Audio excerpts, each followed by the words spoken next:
Salve a tutti e benvenuti al podcast del Cactus.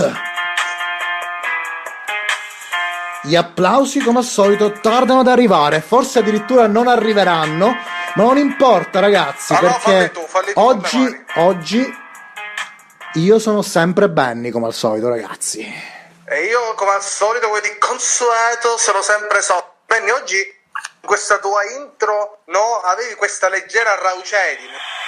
Se avessi fumato 57 sigarette. Ecco gli applausi, sì.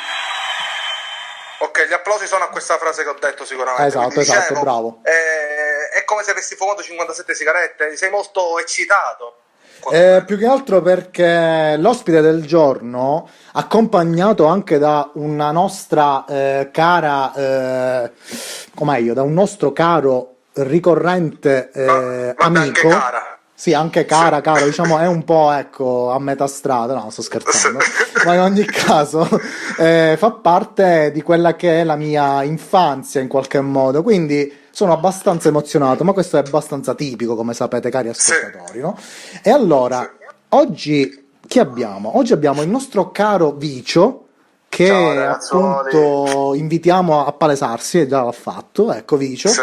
Vicio, dici qualcosina, ecco, così per smorzare la tensione, perché ce n'è molta. Cosa vi posso dire? Che ragazzi è un'emozione, ci tenevo a tornare qua al podcast. Non l'hai detto bene, devi dire bene podcast del Cactus. Podcast del Cactus. Bravo. E sono veramente contento anche perché oggi c'è un ospite a cui voglio tanto bene, con cui ho condiviso un bel periodo, quindi ma a voi le presentazioni, ragazzi. Vai bene. Allora, esatto, infatti oggi abbiamo la carissima Ottavia Dorrucci. Ottavia, ci sei? Certo che ci sono, ciao. Perfetto. Ciao carissima. Allora, Ottavia, ma tu chi sei effettivamente? Cioè, dacci le tue specifiche, Ottavia. Sì. Allora, io sono Ottavia, ho 22 anni. Vengo da Verona, che è un posto molto molto lontano, è lontano a prescindere, quindi diciamo dipende da dove sei, è lontano comunque. Diciamo che è lontano da un da noi, meraviglioso quale la Sicilia, esatto. Sì. Che dire, penso che fra 30-40 anni sarò la nonna d'Italia, per il semplice fatto che nel lontano 2003 ho cantato una canzone. Che sarebbe? Una canzone che sarebbe Le tagliatelle di Nonna Pina, e giuro non è fake. Comunque ragazzi, questa cosa, voglio raccontare un piccolo aneddoto e poi continuiamo, è assurda, no? A me personalmente manda fuori di testa comunque, cioè, non so. Sì, a me pure, perché intanto è una delle canzoni più emblematiche e storiche del mondo, della storia della musica italiana, versione Zecchino d'Oro assurda. E quindi che cosa hai detto, Sonny? Ok, sì. Sono una serie di iperboli che vanno a potenziare il significato, caro Benny, perché non capisci? Istruisciti! E quindi quando ho conosciuto Ottavia eravamo in un luogo molto simpaticolito, no? Del palermitano, dove si beveva eccetera eccetera. Si arriva un po'. Mi dissocio. Mi dissocio dalla bevuta. Vabbè, si bevono mi dissocio dal latte. cioè, si bevono centrifugati di frutta, zenzero, cetriolo, queste cose qui, ovviamente. Aspetta, la frutta però deve essere fermentata, immagino. Sì, fermentata almeno 3 anni. Poi quindi arriva Vicio, che è un ragazzo carino. Sembra il figlio di Agri, perché è enorme. Cioè, per me è enorme perché io sono comunque diversamente alto. E arriva con questa ragazza molto molto simpatica. E io ero un pochettino simpatica.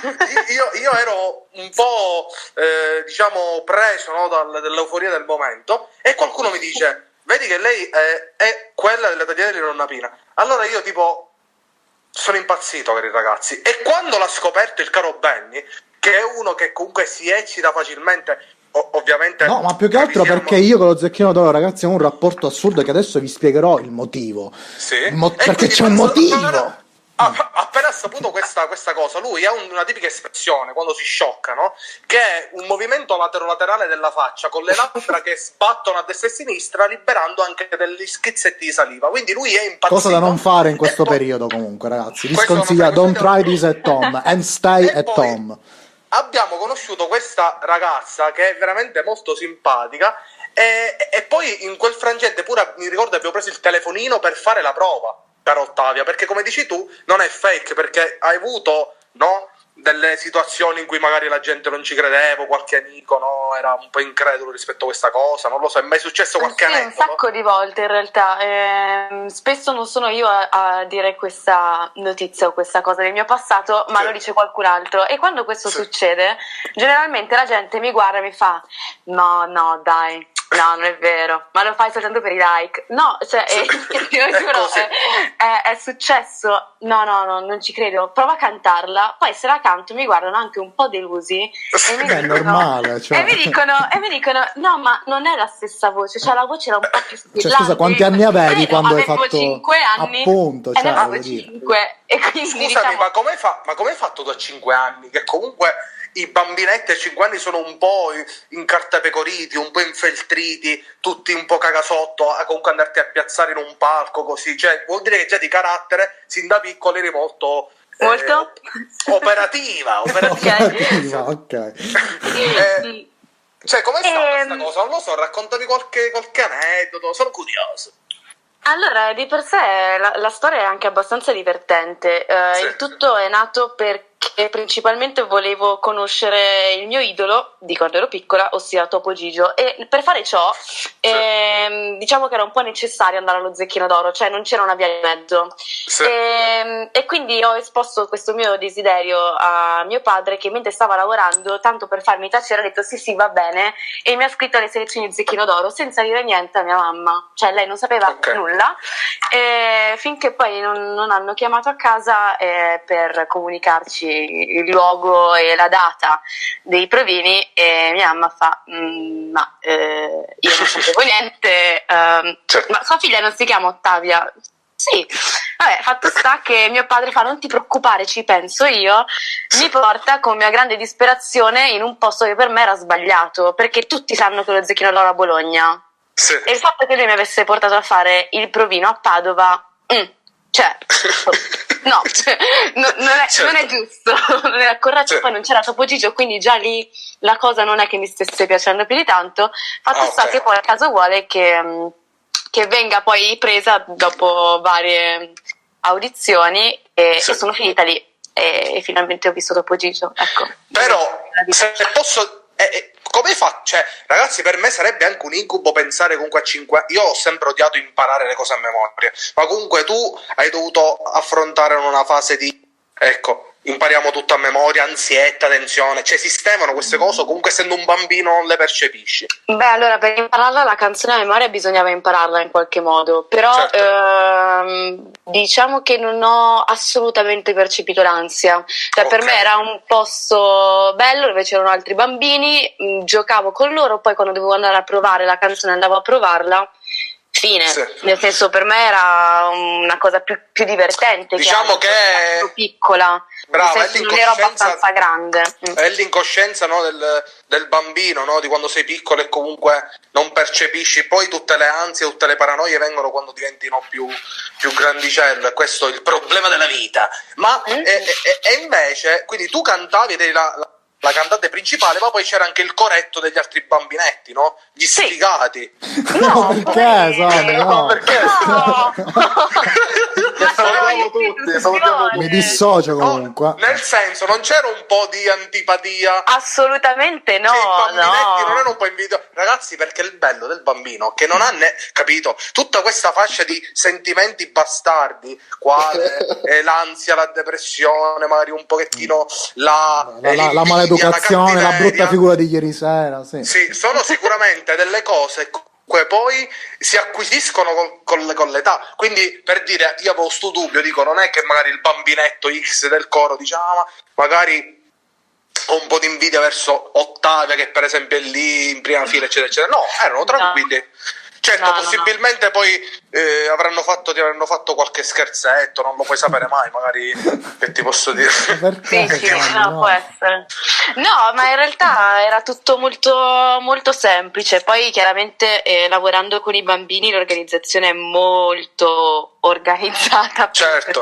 nel senso bisogna stare parecchio attenti. Quello che ho visto magari con gli anni è Sì. che i bambini di oggi, che detto così sembra che abbia 90 anni, ma ne ho 22, Vabbè, però, sì, sono però cambiati già- tanto. Cioè, nel senso che almeno l'edizione che ho fatto io c'erano sì dei bambini più grandi, però avevano meno la concezione di essere esposti al pubblico così Sì. tanto. Sì. Cioè, si vedevano meno, effettivamente è così, cioè nel senso il ragazzino di oggi fra TikTok e robe varie sa benissimo che è esposto. Cioè, molto. Ma su possibilmente TikTok trovi... c'è la tagliatella di nonna Pina su TikTok? Sì. Ovvio. Ok. Ma vabbè, è la stessa cosa che, cioè, possibilmente magari il bambinetto che trovi nello Zecchino d'Oro ha tipo un tatuaggio nel collo, tipo un coltello nella fronte, tipo questa versione 2020, il bambinetto Molto sfera e 2020. basta. O molto, Sì, molto Jordan Baby, come si chiama? Sì. Molto bravo, madonna, molto cattivo, ecco. Va bene, No, io però voglio chiedere delle cose appunto a Ottavio, voglio sfruttare la sua presenza perché io sono in realtà un fan dello Zecchino d'Oro, ragazzi. Questa è una cosa che magari molti non sanno. Perché? Allora, praticamente, quando ero piccolino, i miei genitori compravano Famiglia Cristiana e lì c'era l'allegato. Ma sono cattolici? Sì, abbastanza. E lì c'era allegato il giornalino. Ecco, c'è stata una volta, diciamo, per È per una vero. edizione particolare che davano, diciamo, questi CD con tutte le edizioni dello Zecchino d'Oro con le canzoni più iconiche. Ragazzi, io le sapevo tutte e le so tuttora, ci sono un cultone dello Zecchino d'Oro.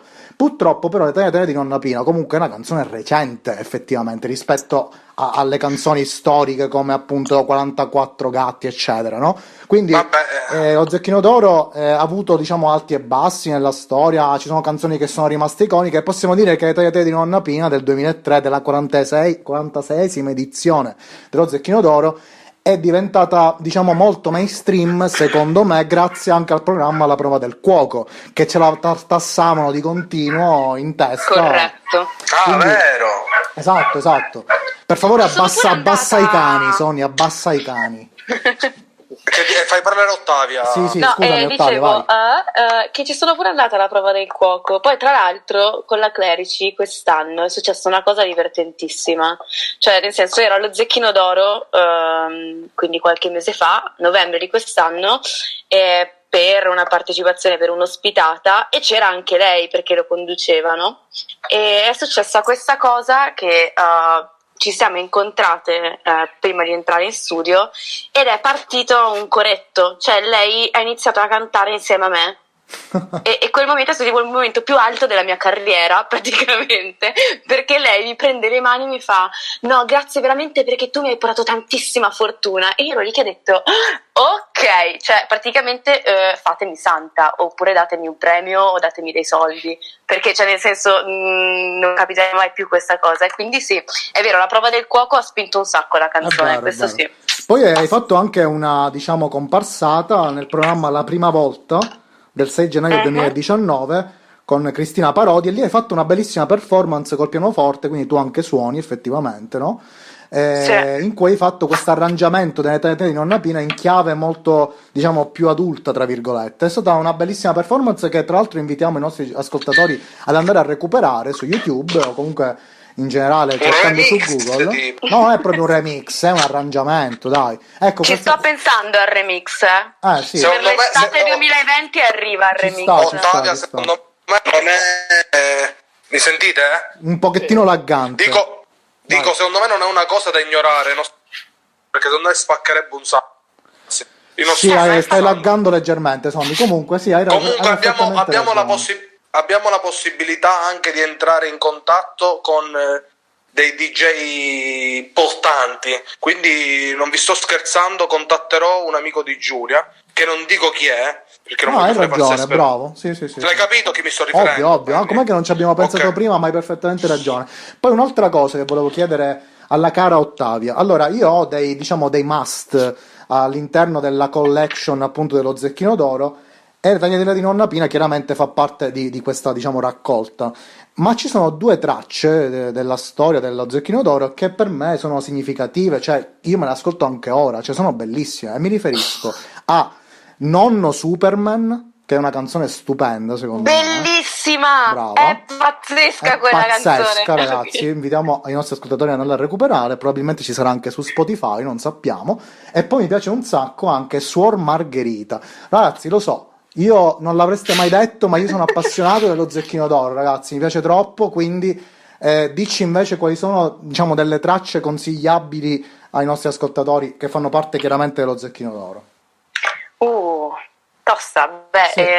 visto che non posso autovotarmi, Ok. e non è corretto, approvo anch'io su Nonno Superman perché Brava. è effettivamente un pezzone molto molto bello. Poi delle storiche, il Catalicammello, che è praticamente croce e delizia di ogni Ballo di karaoke gruppo, sì, esatto. e balli di gruppo, esatto. Soprattutto a Carnevale c'è stato a Corleone che a Carnevale facevano di continuo. Diciamo, Ah, vabbè, il Catalicammello è ovunque. sì, infatti per me è un incubo. Me l'hanno detto tanti genitori che sono un incubo, è Sì. brutto, lo so. Ma lo perché posso più che capire. altro succede sempre questo poi alla fine, con queste canzoni così iconiche si rischia appunto l'effetto opposto, cioè che diventano talmente, diciamo, ripetute in continuazione che poi si perde anche quella magia iniziale. Infatti queste canzoni che ti ho elencato probabilmente non le conosce nessuno perché appunto sono rimaste un po' di nicchia, però sono veramente belle. Se io faccio ad esempio l'esempio top di 44 gatti, il coccodrillo come fa, già queste mi danno fastidio perché sono talmente iconiche che non lo so, ecco. Ma comunque, cara Ottavia e caro Vicio, visto che diciamo abbiamo chiesto anche la tua presenza, proprio perché voi due avete partecipato l'anno scorso a un'importante manifestazione che riguarda il mondo del cinema, ragazzi. Ci volete parlare di questa esperienza?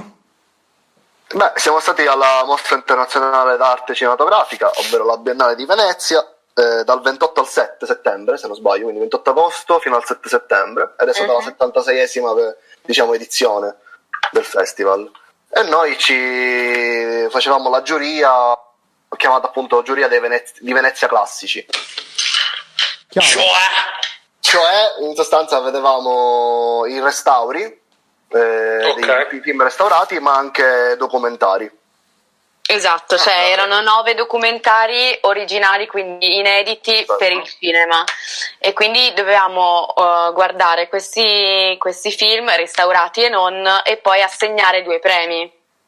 Ma scusate ragazzi, come siete andati a finire lì effettivamente? Dateci proprio un excursus di questa storia, cioè proprio un incipit, scusate. Ma io qua a Palermo, tramite l'università, ho fatto, diciamo, tra virgolette, concorso per entrare a fare parte della giuria. Eravamo in una quindicina più o meno.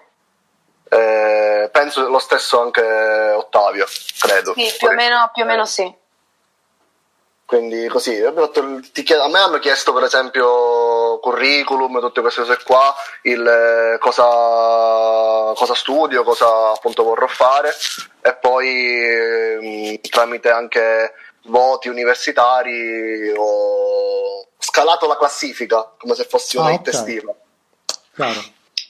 E poi dico da lì, diciamo, come si è sviluppata la cosa, nel senso che chiaramente avevate dei giorni prestabiliti, no? Quindi siete stati lì per diversi giorni e ci sono state diverse tappe, immagino, no? Prima di arrivare poi a questa votazione finale, no? Sì, come si è sviluppata la cosa? Cercate di farci immedesimare, ecco, in questa esperienza. Proprio la nostra routine solita era che in sostanza andavamo la mattina, firmavamo perché senza di noi non poteva partire la proiezione, essendo la giuria. E per lo più guardavamo 3-4 film, quindi tra classico anche di più a giornata.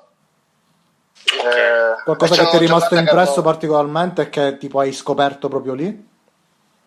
Che vedere tantissimi film a parte quello che vedere tanti film nello stesso giorno stanca, ragazzi, per quanto possiamo essere degli amanti del cinema, ma è faticoso perché devi essere concentrato, devi guardare ogni aspetto, poi ovviamente parli con i tuoi colleghi, ti confronti, devi prendere appunti durante anche la proiezione, anche dopo. Devi anche prendere a pugni con i tuoi compagni per le Prenderti anche a votazioni. pugni. Se non c'era Ottavia io mi prendevo a pugni con qualcuno. Questo veniva ingabbiato praticamente. Perché, scusate? All'ultima votazione, diciamo, non eravamo tutti d'accordo su alcune cose, io volevo portare avanti un film, mi dissero di tacere. Sapete Taci! che da buon siciliano noi non riusciamo a tacere, quindi... Certo, Hanno però- cercato di far tacere Vice, è stato brutto. Me la son vista brutta perché ero in mezzo, tra l'altro, fra Ma loro che due, cosa volevi quindi, dire, Vicio? Scusami, che cosa... Io volevo portare avanti un grandissimo film. E Io cioè? volevo portare avanti Cioè, dai, Tiro al spiegaci piccione. bene. Tiro al piccione, ragazzi, che era un film restaurato, appunto uno dei classici restaurati di Giuliano Montaldo, che iniziò come regista, ma poi negli anni è diventato, comunque si è spostato, è diventato attore, che ragazzi mi ha lasciato veramente tanto, perché era un film che era ambientato durante la seconda guerra mondiale, ma ragazzi dava delle tematiche totalmente moderne. Quindi Vero. che era stranissimo per un film che comunque è uscito negli anni, mi ricordo che anni erano, comunque su per giù, molto molto antico come film, quindi parlare adesso di queste tematiche in quel periodo era per me una cosa stupefacente, e infatti quel film non fu, diciamo, calcolato in quel periodo, perché nessuno... È del 61 quel film. Del 61, bravissimo, e nessuno capì nulla di quel film, cioè ragazzi ci sono delle cose stupende. Ma lo sai qual è il problema? Quando voglio fare una piccola parentesi e poi continuiamo. Sì. Che dovete stare attenti a Vicio, molto attenti, perché dietro questo suo aspetto, no? Molto Gioviale. No, Family molto, friendly. molto family friendly. Voi dovete sapere che il caro Vicio pratica un'arte marziale, quindi che è lo Jet Kundo. Quindi se lo fate incattussare, ok? Giusto. Che lui vi spacca. Quindi Ottavia, tu in quel momento in realtà eri super protetta in quella situazione. Tu lo sapevi che Vincenzo era un samurai e aveva queste capacità di combattimento? Tu non lo sapevi forse? Avevo un po' immaginato, diciamo. Ecco, quindi stai tranquilla, perché succedeva veramente questa cosa, non so come andava a finire, quindi occhio a Vicio. Non si Ok. alzano le mani, mi dissocio dall'alzare le mani, ragazzi. Assolutamente. Ma- Ma allora, invece ragazzi, io proprio volevo farvi questa domanda, che poi in realtà è l'interrogativo che ci si pone sempre in questi casi, perché magari si dà sempre per scontato, no? Sul funzionamento del festival, magari anche per sentito dire sappiamo bene o male come funziona, ad esempio, la premiazione dell'Academy, degli Oscar, però Tu vuoi il effettivamente... gossip? No, non voglio il gossip, io voglio sapere effettivamente come funziona proprio vuole la entrare. premiazione e quanti premi ci sono, in che cosa consiste, perché ci sono tutte queste giornate, perché ad esempio l'Academy alla fine è la notte, poi chiaramente ci sono i giorni precedenti con le votazioni e tutto, però noi vediamo soltanto quella notte lì. Invece con il Leone d'Oro abbiamo proprio diverse fasi, diversi premi, con tante situazioni un po' diverse rispetto a quello che vediamo oltreoceano. Voi sapete bene o male, diciamo per sommi capi, raccontarci come funziona questa lore del cinema di Venezia? Innanzitutto è un festival, quindi il fatto è che l'Academy, cioè quando vedi per esempio la notte degli Oscar, assegnano dei premi a dei film che sono già stati distribuiti, cioè nel senso, mentre a Venezia ci sono dei film che vengono fatti vedere per la prima volta, quindi cioè, proprio Perfetto. la posizione del film è inedita, e quindi chiaramente hai bisogno di questi 8-10 giorni per vedere tutti i film e poi dare un premio. Questa mi viene da dire che sia la cosa principale. Poi non so se Vicio vuole dire qualcos'altro a No, riguardo, no, ma... hai detto tutto in maniera corretta, quindi... Ma non ci Grazie, sono maestro. premiazioni come quelle dell'Academy, ovviamente, cioè nel senso che non c'è miglior attore, miglior regista, eccetera, oppure sì. Sì, Sì, c'è. Quindi Sì, c'è. cioè, il Leone d'Oro al miglior film è il premio più ambito sostanzialmente, quindi è quello più importante. Diciamo che alla fine tutti i premi sono importanti, perché comunque uscire da Venezia con un premio è tanta roba per un film, per un attore, per un'attrice, per un regista e per chiunque abbia collaborato ovviamente alla fruizione cinematografica. Poi poi noi abbiamo avuto la fortuna di assistere al premio a Luca Marinelli come miglior attore. Non dirmelo, non me lo fai ricordare. Noi eravamo emozionati in sala, ragazzi. Vedere quel sentimento. Hai gridato? Ho gridato Sì. tantissimo. Tu eri vicino a me, quindi dovresti ricordarti l'urlo che ho Ottavia tirato. ha ucciso i timpani di ogni persona in sala. Sì, molto Bene. elegante, devo dire. Sì. Vabbè, eravamo tutti molto presi da questo Vabbè, premio, ci sta. quindi Eravamo la curva nord dei di Venezia. è vero. Marinelli. E invece a proposito Ma- di urli e diciamo Aspetta, Benny, posso dirti una cosa prima? ok, dai, parla tu, dai. No, e poi continui tu. Voglio sapere solamente a che minuto siamo arrivati, così posso Siamo a capire. minuto 25, ancora ti Perfetto. puoi rilassare, ti puoi crogiolare. Perfetto. Allora, vai, no, vai, volevo vai. chiedere appunto ai ragazzi, ma effettivamente è successa vera questa cosa? Perché io non l'ho mai capita, cioè avevo letto un articolo su sta storia, perché chiaramente al Festival di Venezia presentano anche film stranieri, non è soltanto italiani, no? Quindi capita spesso anche ultimamente, negli ultimi anni, di diciamo vedere all'interno del festival anche prodotti di intrattenimento appunto cinematografico che però bypassano il cinema, nel senso che vanno direttamente nelle piattaforme streaming. Mi riferisco ad esempio appunto ai prodotti filmici di Netflix. Filmici? Prodotti filmici, sì, si dice, Sony, tranquillo. Io utilizzo delle Mi dà un fastidio assurdo questa sì, parola. io utilizzo Non litigate, bambini. dei sinonimi per non ripetere sempre la stessa parola. Ma A comunque, livelli di entourage, di... a livelli sì, Questo. esatto, di crogiolo. Ma comunque, quindi vi volevo chiedere, ma è vera sta storia che a quanto pare durante la proiezione di un film Netflix, quando spuntò all'inizio produzione Netflix, tipo ci furono fischi e diciamo Pernacchie. gente che si alzava dalle sedie? Questa storia è vera? Sì, ci sono state. Noi non eravamo in sala perché comunque noi avevamo avevamo altri film da seguire e quindi era difficile vedere gli altri che erano in gara alcune volte. E quindi Quando voi, eravamo ecco, liberi, datemi un potevamo. vostro punto di vista su questa vicenda, perché comunque effettivamente voi siete nel settore del cinema, fate questo, studiate cinema e probabilmente lavorerete in quell'ambito. Quindi, qual è il punto di vista? Sicuramente non venderanno panelle. Sì, esatto. Dico, Però qual è il comunque punto di avremo un bel vista di giovani che si approcciano a questo mondo lavorativo e che appunto vogliono in qualche modo anche uscire da quegli schemi classici che possono anche essere abbastanza, diciamo, retrogradi. Quindi voglio sapere voi cosa pensate su Netflix, sulle piattaforme streaming, sul fatto che Scorsese è stato costretto ad andare su Netflix per portare il suo film al pubblico. Cosa ne pensate di questo aspetto? Beh, io penso che alla fine Netflix fa parte della nostra epoca ed è un ottimo modo soprattutto mezzo per far andare avanti la fruizione cinematografica anche in questo periodo di quarantena, ragazzi. Parliamo anche di questa cosa. Secondo me anche i prodotti Netflix sono prodotti validi. Io non sono d'accordo con i puristi, proprio quelli del cinema all'antica, che se non esce in sala per forza non è cinema, perché ragazzi ci sono prodotti che escono soltanto per Netflix e valgono più di quelli che magari escono in sala alcune volte. Ma perché vogliamo pensare a tutti quei film che magari dire, allora se io voglio andare a recuperare film vecchi che non vanno più in sala, li vedo comunque ugualmente, per esempio su Netflix, no? Certo. Anche se non sono originali. Su Amazon Prime. Capito? Prime Video lo vedi.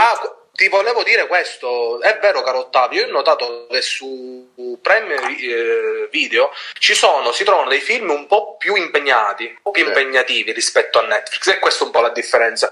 Da considerare che per esempio lì ho trovato Melanconia di Lars von Trier, ho recuperato Daniel Demon di Refn, se non mi sbaglio, sto dicendo una boiata, è di Refn, giusto? Sì. È bellissimo. Quindi è vero, su Amazon si trovano film più particolari e detto ciò, appena finiremo questo discorso voglio fare un po' una domanda qualunquista voglio sapere più che altro l'opinione di Ottavia su questo frangente. Sì. Allora, io sono abbastanza d'accordo con quello che ha detto Vincenzo, soprattutto per il fatto che cioè, pensare a un'arte come il cinema, un'arte immobile è sbagliato, perché nel senso non si può pensare che il cinema verrà sempre distribuito negli stessi modi, soprattutto adesso, quindi è chiaro che ci sarà sempre un po' quella fazione, soprattutto dei fruitori del cinema de sé, come può essere le persone che vanno insomma al Festival del Cinema di Venezia o come quello di Berlino, che lotteranno per il cinema in sala. Ed è giusto così, cioè non è sbagliato questo. È chiaro che però bisognerebbe accettare il prima possibile il fatto che certi film, se c'è la possibilità, ovviamente la produzione deve vedere se c'è la possibilità, vengano direttamente distribuiti su Netflix e su Amazon Prime Video o qualsiasi altra piattaforma, perché alla fine è così. L'abbiamo visto anche con Sulla mia pelle, un film che è stato distribuito subito su Netflix e ha avuto un successo clamoroso. Possiamo dire che quel film sia migliore o peggiore di un film distribuito prima in sala? Assolutamente no. È chiaro che qua c'è tutto un discorso economico chiaramente di soldi e di investimenti sulla distribuzione e sulla produzione, però questo secondo me è un discorso totalmente a parte dalla bellezza o meno del film. Sì, esatto. Si è visto chiaramente con Scorsese, almeno il film può piacere oppure no, però la polemica è sorta appunto sulla distribuzione di Netflix. Certo. Anche se appunto secondo il mio parere questo film, ragazzi, io che non lo voglio dire però non l'ho finito e a me piace tantissimo Scorsese, però sì, Stefano sarà incazzato di sta cosa. Stefano, non dirò a Stefano di seguire la puntata, mi sa. Non dire a Stefano di seguire la puntata, però lo so, ragazzi, ho notato che ultimamente, no, l'attore vecchieggiante mi mette un po' di malinconia a volte. In questo caso, perché? Allora, se per esempio vediamo Anthony Hopkins, è un attore che nella vecchiaia è diventato ancora più potente, secondo me. Ok? Quindi tipo è invecchiato bene. Altri attori come De Niro, come Pacino, come si chiama? Pacino. Come Joe Pesci, ragazzi, che per me, capito, vederlo, no? Per me sono quelli di The Good, sono quelli di quei bravi ragazzi. Sì. Io vedendoli lì un pochettino mi sembrano un po' scarichi. Il vecchio Tarantino disse, il buon Tarantino, il dio, no? Maestro, cosa dice? Che il regista vecchio, più il regista invecchia, più comunque perde qualcosa. E secondo me questa cosa non è del tutto falsa, secondo un mio gusto personale, secondo quello che è quello, il cinema, il tipo di cinema che io ho visto. Quindi non lo so. In ogni caso, la cosa certa è che Netflix ha giocato un ruolo fondamentale in questi Oscar, quindi comunque si è fatta sentire e ha avuto quel momento di rivalsa che comunque ha fruttato effettivamente. Cioè parliamo comunque di un sacco di nomination su tanti premi, e The Irishman, La storia di un matrimonio, I due papi e Klaus, solamente questi, ma in realtà ci sono anche i documentari che di solito vengono sempre dimenticati, ma che sono anche, diciamo, anche loro di produzione Netflix. Ecco, in questi casi si può dire che il 2019-2020 è stato, diciamo, un po', ecco, il precursore di quella che sarà una nuova epoca, e questo virus effettivamente cambierà anche il modo di fruire del cinema. Adesso si parla anche di alcuni, appunto, alcune case di produzione che decidono proprio di investire direttamente sulla distribuzione, però nelle piattaforme streaming. Ad esempio, il caso, diciamo, scusami, Sony, di questi giorni è il sequel di Trolls 2, che troverete già direttamente caricato su Netflix. Sony abbassa i cani, ma i cani possono accompagnare. Sì, però stai laggando. Comunque, in ogni caso, ecco, questi sono dei precedenti molto importanti. Poi, ecco, un argomento di cui abbiamo anche letto qualcosa è il discorso dei drive-in, no? Cioè probabilmente in futuro, magari non in un futuro lontano, ma nei prossimi 2-3 anni, potremmo avere anche una rinascita del fenomeno dei drive-in, che comunque negli Stati Uniti ancora è abbastanza in voga. Io invece avevo sentito che ultimamente si voleva fare questa distribuzione online, no? Con l'acquisto del film su delle piattaforme al prezzo di 15,99 € a 16 euro. Esatto, sì. Molti parlavano appunto di questo prezzo esorbitante, però ovviamente considerando che puoi vederlo quante volte vuoi perché l'hai scaricato, non è tuo. poi hai la possibilità di comunque guardarlo insieme ad altri, quindi se tu in realtà Sì, però in acquisti realtà un è una film, durata limitata, poi a un certo punto scompare il film. Quindi diciamo... però ok, mettiamo che è limitato. Sì. No, organizzi dei cineforum, delle serate, già si è in 4, ti viene a costare 4 euro a testa, che non è neanche un biglietto del cinema, chiaro, non sei al cinema, però ragazzi in questo momento di difficoltà cosa si deve fare? Ma per esempio molti film che dovevano uscire in questo periodo, anche italiani e non, stanno facendo degli accordi con le varie piattaforme streaming per uscire non più nelle sale ma uscire nelle piattaforme. Certo, Sì. assolutamente. No, ma adesso è assolutamente necessario, perché non pensiamo soltanto alla distribuzione ma anche alla produzione, cioè tutti i film che dovevano essere girati prossimamente, chiaramente non ci sarà questa possibilità, almeno nel giro delle prossime settimane, si spera il prima possibile, però chiaramente va da ripensare, c'è da ripensare subito come poter andare al cinema, diciamo, in un altro modo. Perché Benny, è il momento della domanda bastarda. Sì, falla tu però. Aia. Sì, certo. No, bastarda nel senso che comunque molte volte tutti quelli che sono appassionati di cinema, no? Odiano quando la gente gli fa queste domande. Però io la faccio, perché comunque io saprei avrei pure un po' di difficoltà, però ecco, mi metto in queste condizioni. Domanda rivolta sia a Vicio che a Ottavia. Sì. Consigliate ai nostri ascoltatori uno barra, se non volete dire 1-2 registi vostri, no? Tra i vostri preferiti, o comunque qualche film in particolare che in questi giorni di quarantena infernale i nostri ascoltatori possono andare a visionare e che devono andare a recuperare. Inizia ecco, allora più bastardo che inizia, quindi Vicio, vai tu. Vai. Allora, io consiglio Matteo Kassovitz, La Haine, l'odio, questo film, che è uno dei miei film preferiti, veramente, di Matteo Kassovitz, appunto. No, volevo dirlo io. Sono bastardo, come ha detto il buon vecchio Sogni. Come si chiama, quindi? La Haine, l'odio, in sostanza. Ok. Ed e è dove si può trovare? Non si trova nelle piattaforme, si trova nei Con Netflix non credo che si possa trovare, però Dai bagarini. Esatto, nel mondo Nel lo deep possiamo web, trovare. nel deep web. O se no lo comprate, che comunque fate sempre un'ottima spesa. All'industria. Esatto. Certo. E poi ragazzi, voi lo sapete che io adoro il maestro Tarantino. Consigliamo un film del maestro. No, attento a cosa stai per dire. Recuperato un Tarantino a piacere, ragazzi.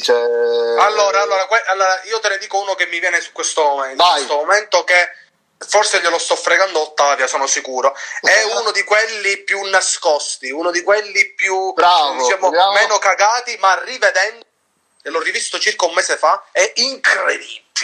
E qual è? Dico sempre io, Jackie Brown, ragazzi, recuperato. Ragazzi, Jackie Brown, veramente, sono d'accordo con Sony. È molto sottovalutato, sì. Ma poi c'è un cast, io inizio a pensare che i cast di Tarantino sono quasi a livelli della Marvel, ci sono sempre attori particolari che tipo improvvisamente dici ma che ci fa questa persona qui? Ecco, per esempio, chi è questa persona, scusate? Per esempio lì, scusate, Robert De Niro, ecco, giovincello, abbastanza fa il delirio, ragazzi. Andatevelo a recuperare perché c'è una scena assurda, vi dico solo senza spoiler, Robert De Niro posteggio. Fine, vi dico solo questo, ed è una scena assurda, ovviamente alla Tarantino.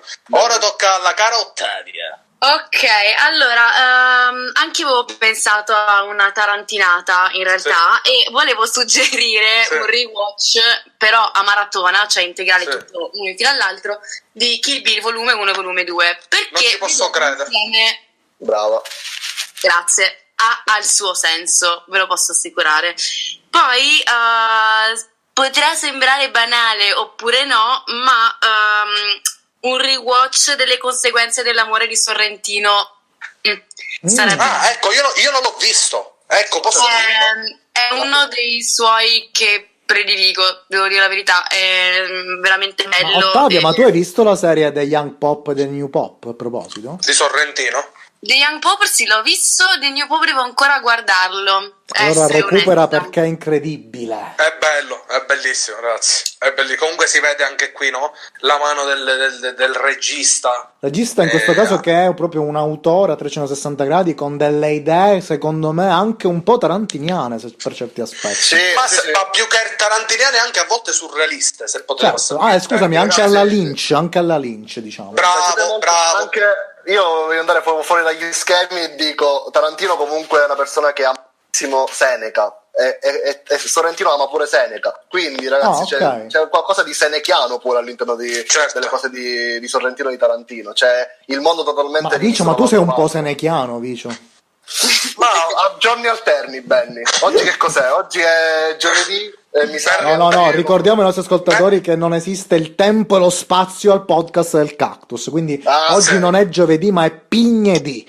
Ma comunque Pignedi. Ok. Comunque, ragazzi, non potete capire quanto amo parlare di cinema, cioè potremmo stare qui veramente delle e ore. infatti non possiamo farlo, purtroppo, perché siamo Come a 40 minuti, caro Sonny. Come al solito, caro Benny, quindi minchia, dobbiamo, ragazzi, deve finire questo inferno, perché voglio andare su Twitch e farmi quelle live infinite, lunghe, fino a che proprio la bocca non secca, fino a che non riesci nemmeno più a deglutire. Ecco, voglio arrivare a questo punto, quindi Anch'io, ragazzi, abbiamo l'ascia, no? La spada di Spreaker messa dietro la nuca, no? Col tempo, e quindi siamo limitatissimi. Ma caro Benny, io mi sono divertito tantissimo, come avete capito. I nostri cari amici, come al solito, sono sempre il top, non perché sono nostri amici, ma perché è così. Sono contento di questa puntata, mi sono divertito tantissimo, anche perché sono stato molto rilassato, che ragazzi ultimamente abbiamo fatto anche puntate con degli ospiti, e quando ci sono degli ospiti comunque che non conosciamo molto bene siamo un po' infeltriti, perché comunque c'è quella emozioncina, no?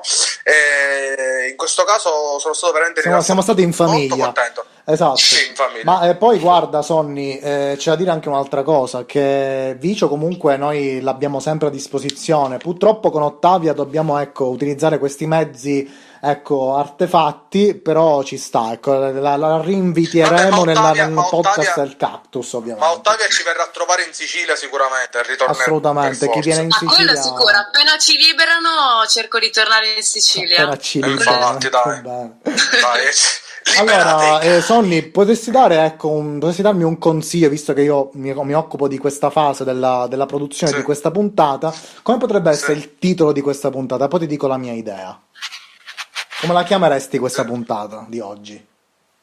Allora, io utilizzerei, no, una sorta di un titolo di un film un po' stile Tarantino, inserendo all'interno del titolo stesso le tagliatelle di Nonna Pina, capito? Ok, Fare perché questo mashup. anch'io volevo utilizzare questa frase, diciamo un po' tagline, ecco, Sì, e fare un po' un mix, no, tra questo e poi quello che è il mondo del cinema, che sono i allora io ambiti. vi dico subito, questa puntata si chiama, ve lo dico già da ora, le tagliatelle cosa hanno in comune le tagliatelle di Nonna Pina con il Festival di Venezia. Ragazzi, grazie per averci ascoltato. Grazie mille. Salutiamo Vicio e Ottavia. Grazie, ciao, grazie Vicio. Ciao Carissimo. Sto per mettere qualcosa di veramente iconico e Ottavia sicuramente mi perdonerà.